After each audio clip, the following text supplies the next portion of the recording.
नहीं तो फिर इसमें क्या होता, मतलब इसमें क्या पॉलिटिकल लीडरशिप का क्या, इसमें अगर कंसल्ट किया जाता है पॉलिटिकल लीडरशिप से शाजिया, तो इसमें क्या क्या अब एक लाइन में ये होता है आपको उस समय जो तात्कालिक रूप से सही लगे आप जाइए कीजिए, हम आपके साथ खड़े हुए हैं। ये होता है कि आप आइए हमसे कंसल्ट कीजिए, हमको उस समय की स्थितियां देखते हुए क्या लगता है हम आपको बताएंगे और तब वैसा कीजिएगा। क्या स्थितियां होती हैं?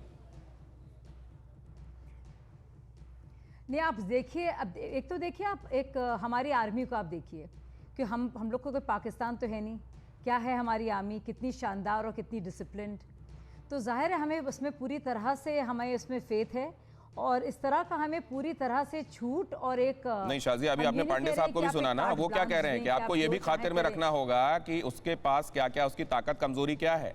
और अगर न्यूक्लियर वेपन्स उसके पास हैं, बाकी उसकी मजबूती नहीं है, तो बहुत जल्दी से न्यूक्लियर वेपन पे रिजॉर्ट करेगा, बहुत जल्दी से चाहेगा इस्तेमाल करना, और ये बातें भी कहीं आपको कंसिडरेशन में रखनी पड़ेंगी। मैं कॉन्टेक्स्ट में नहीं, मैं उसी कॉन्टेक्स्ट में इस बात को कह रही थी, मैं समझ रही हूँ उस बात को, मैं उसी बात को आगे ले जा रही थी कि उस वक्त भी अगर आप देखेंगे इंडियन एयरफोर्स की तरफ से जो प्रपोजल्स थे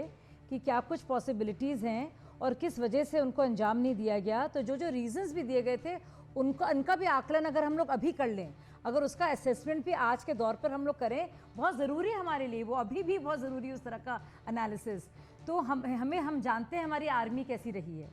और हम लोग अगर पूरी तरह से देखें, अब आप देखिए, मैं हिस्ट्री में जाना चाहती हूँ, मुझे लगता है ज़रूरी है इसमें भी, और हमें लगता है हम लोग अगर 62 भी रिविज़िट करें, देखिए कृष्ण मेनन जी ने क्या किया, क्या कुछ हो सकता था, हमें ज़रूरी है और आज के दौर पे और भी ज़रूरी है कि हम एनालाइज़ करें ताकि आगे के लिए हम क्या कर सकते हैं, क्या नहीं कर सकते, और किस तरह से हम एम्पावर कर सकते हैं। हम ये नहीं कह रहे हैं कि आप खुली छूट का मतलब क्या है, हमारी जिम्मेदार आर्मी है, हम जानते हैं कि हमारी एयरफोर्स कैसी है, हम जानते हैं अपनी कैपेबिलिटी। तो ये एक इंपॉर्टेंट नजरिया, ये बहुत अहम बात है। पहले ये जो कहा जाता था शाजिया जी, आपको रोक रहा हूँ, आप बात निर्णायक होना पड़ेगा, जवाब देना पड़ेगा। रोक इसलिए रहा हूँ क्योंकि समय आगे निर्णायक होना, ठीक है, समय आगे इजाजत नहीं दे रहा है। कांग्रेस की तरफ से रिप्रेजेंटेशन अगर बीच में हुआ होता तो ये डिबेट कंप्लीट होती, लेकिन एक बात निकलकर सामने आ रही है कि रिव्यू तो करना पड़ेगा उन मुद्दों को भी जिनको पहले ये समझा जाता था कि इस पर देश की एक राय रखी जानी चाहिए,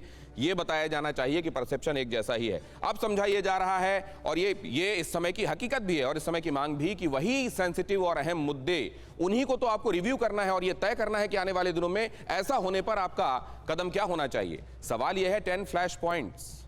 व्हाई आफ्टर 13 गुड ईयर्स। परवाह देश की, सोमवार से शुक्रवार रात 10 बजे TV9 भारतवर्ष पर।